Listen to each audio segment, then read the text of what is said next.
Welcome to the Montana Sportscast podcast as we talk about high school sports around the great state of Montana. If you like our broadcast, please click on the subscribe button below. And joining me once again today is Blake Hempstead from Anaconda, and Blake's got lots to talk about. Anaconda played number one Loyola this past weekend, and then they go up against defending state champion in Class A, Butte Central, this week, and several other things in between to talk about. So, Blake, I'll turn it over to you.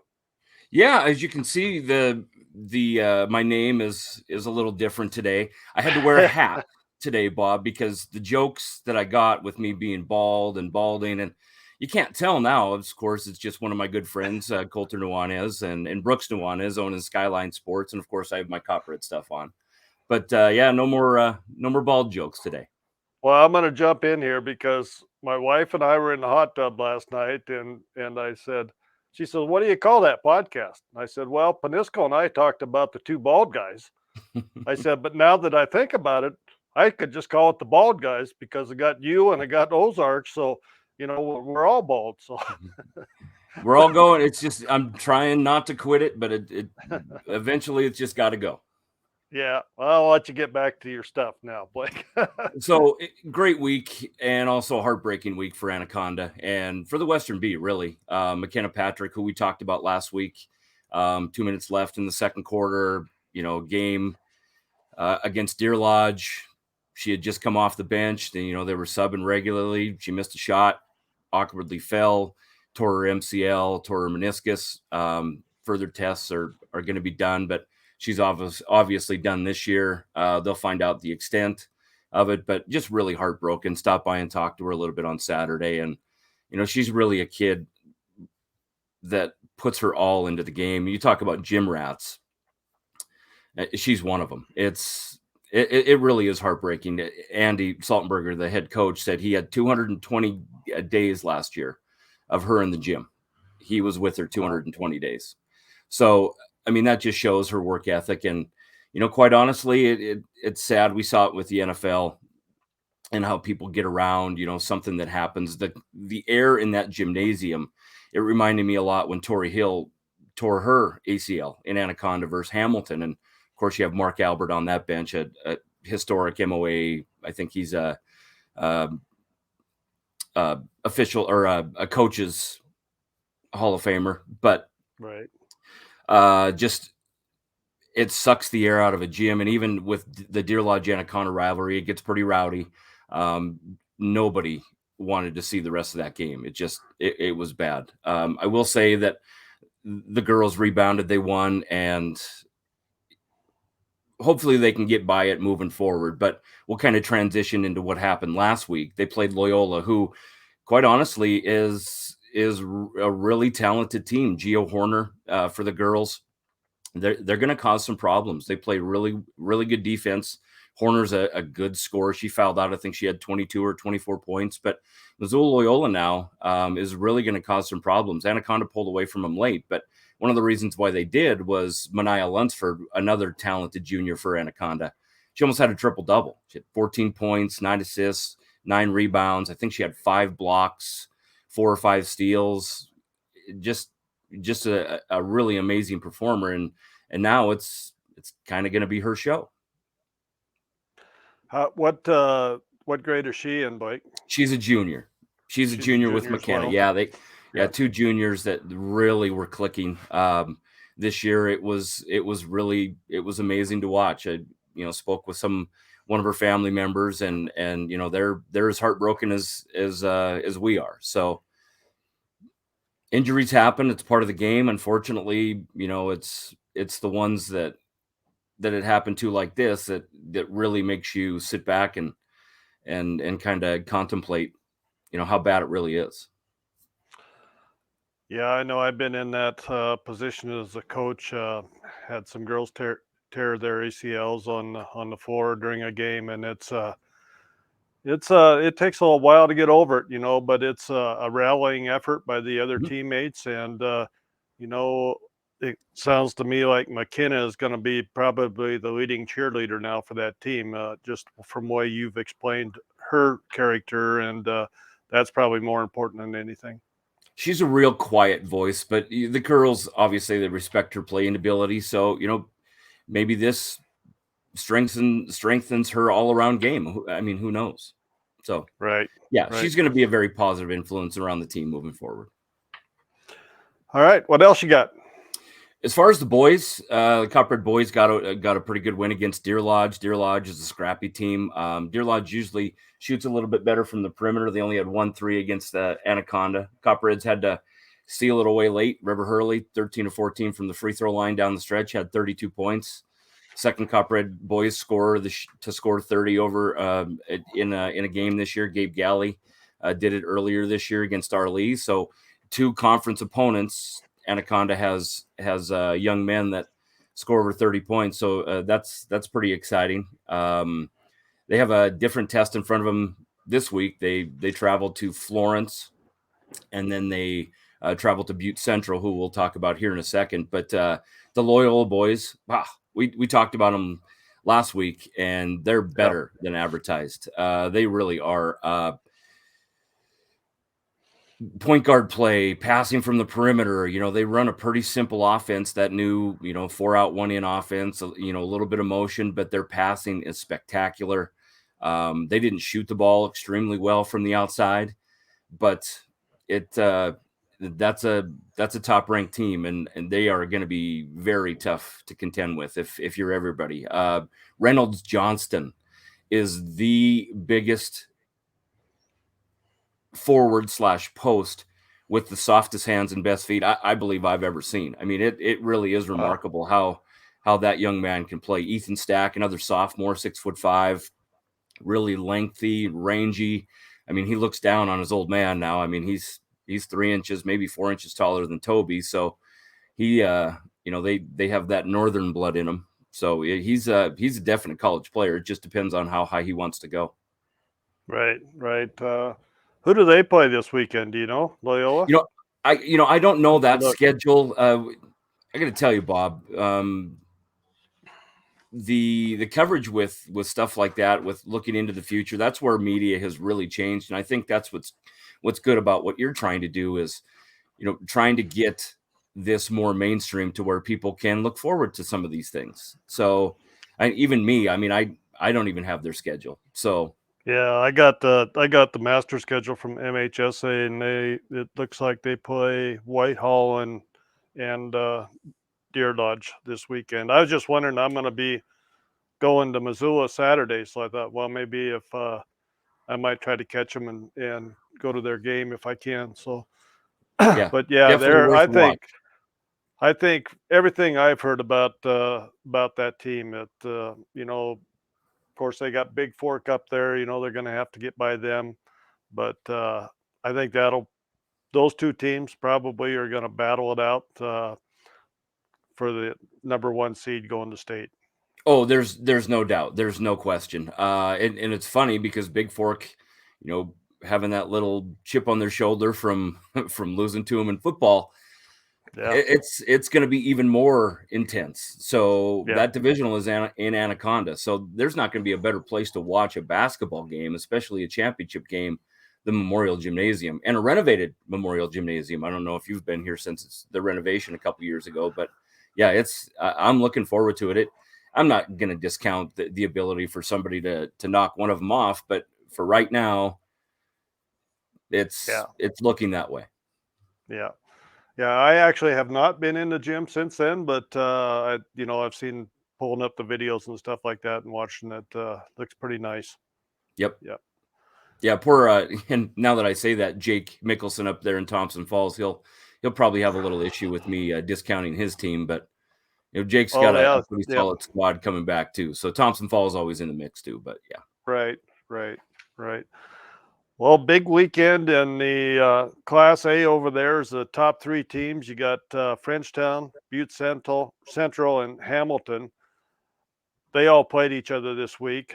And then you got Dillon in there in the 4th place spot in that conference. There's 4 pretty powerful teams in the Class A these past few years on the boys' side.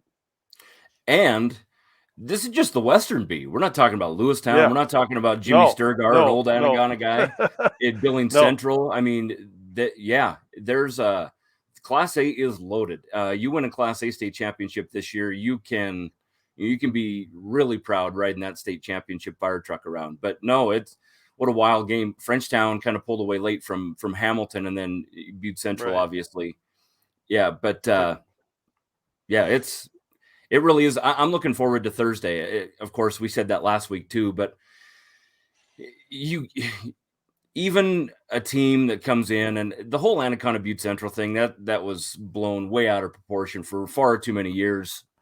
You got too many good people in that school to really, to really dislike or hate, I guess you would say, that school, with Don Peoples at the head, Brody Kelly, the head of the boys program, and then Don's daughter, Quinn, of course, the head of the girls program now, replacing Meg Murphy, who I have a lot of respect for. So, yeah, Yeah.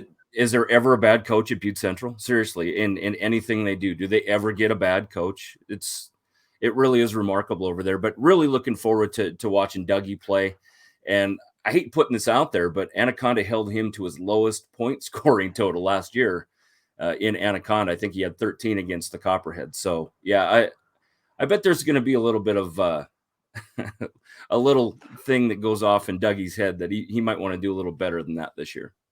How about the girls' side there in the A over there? What are you seeing over there, Blake?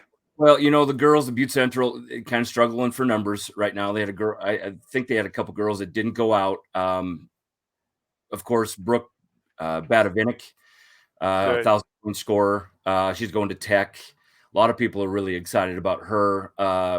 From what I've been told, talking with Foley and talking with some of my Butte friends and stuff like that, really high character girl that is gonna she's gonna succeed at Montana Tech. And anymore, as you know, Frontier basketball is really, really good. And Yeah.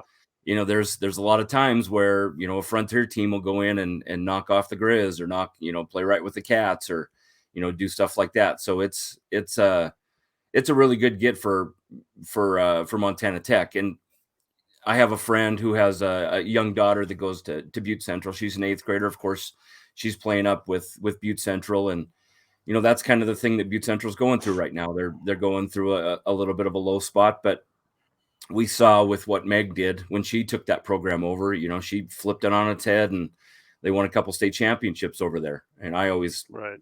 quietly teased her that she didn't win as many as us, but she still did pretty good. Yeah. And then of course Dylan over there, they're always tough on well, both boys and girls, but they're rated in Class A in the power polls. And then you got Browning also up north up there from you in the power poll as well, rated in the top 5 in the state. But uh, yeah, I think the Class A is, especially the boys, and I think the girls is going to be very competitive as well. You got maybe not in that area, but you get down in this area, you got Central Laurel, who played this weekend. I am actually doing those games, and Oh, on Friday night, and then the Hardin girls are, and you throw Haver in there. I mean, it's just they've dominated this end of the state's dominated the girls side of that, but that shifts too. But just Class A, I think is going to be some great basketball through the divisional and the state tournament this year. yeah. Anytime you can be coached by a Dustin Kraske, seriously, I mean, he has been on my list for years and years and years as one of the best overall head coaches in Montana. So yeah, Haver has been really lucky to keep him there and not lose him to a step up. So Well, he's kind of tied down. I think he has a little ranch or farm outside of town there that occupies his spare time. So well, uh, I don't know that much that about him. I helps. just know he's a hell of a coach. Yeah, yes, he is. He does a great job. And we Panisco and I talk about the coaches in the Frontier Conference, but you look at the top coaches in the state of Montana, all classes of these teams that are say in the top 5. They're all very experienced coaches. They do a good job. They do their homework. And I think Montana is blessed to have that quality of coaches throughout the Hmm. state. Oh, there's 100%. I mean, you get Jeff Graham that goes up and can coach Frontier basketball. Chris Mowat, he already did it, coming from Butte High. Steve Right. Keller, he made his mark, in Helena. And, Coach Keller and I, we kind of talk quite a bit. And, he, asks about one player or another. And kind of like I, see some kids that a lot of people don't see. And yeah, he's still at it. And you're right. You look at the Frontier sideline and more or less, if they don't have a high school background to actually get them, they were born and bred and kind of cut their teeth in Montana high school hoops. Yeah. I don't want to disclose Steve's age, but he and I played against each other in high school. So so Well, we you can tell me his we're age, and then we'll just kind of put it together.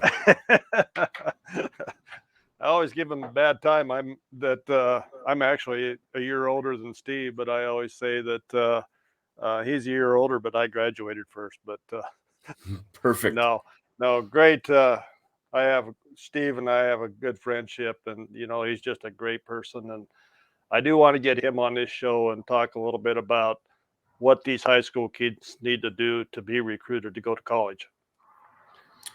One thing they need to do is stay off social media.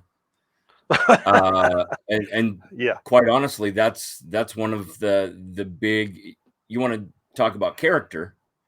That's one of the things that they do. That's one of the first thing that these recruiting yep, coordinators do. They look through their social media. What kind yep, of a kid we're bringing in here? So yeah, it's a real thing.